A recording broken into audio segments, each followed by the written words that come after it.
మాటల మంత్రికుడు త్రివిక్రమ్ శ్రీనివాస్ చెప్పిన ఒకే ఒక్క డైలాగ్ బాహుబలి 2కి చక్కగా సరిపోతుంది. కలేజా సినిమాలో క్లైమాక్స్ లో రావు రమేష్ పలికించిన అద్భుతం జరిగేటప్పుడు ఎవరు గుర్తించలేరు, జరిగిన తర్వాత ఎవ్వరూ గుర్తించాల్సిన అవసరం లేదు.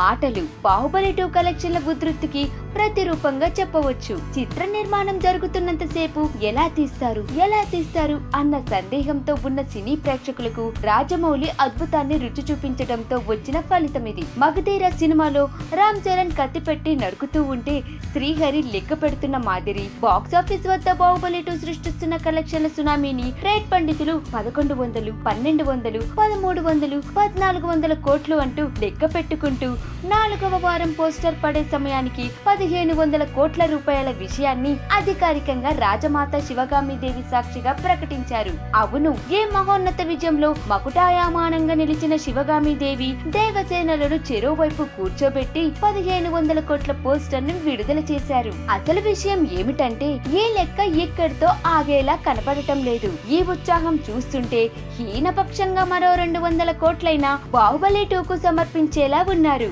అటు బాలీవుడ్ లో కానీ ఇటు టాలీవుడ్ లో కానీ ప్రేక్షకులు చూడటానికి పోటీలో మరో సినిమా లేకపోవటం, అలాగే బాహుబలి 2ను చూసిన కళ్ళతో ఓ సాధారణ సినిమాను చూడటానికి ప్రేక్షకులు కదలకపోవటంతో రిపీట్ ఆడియన్స్ ఉధృతి బీభత్సంగా ఉందన్నది ట్రేడ్ రిపోర్ట్. అదే బాహుబలి 2 ఇంతటి విజయానికి ప్రధాన కారణం.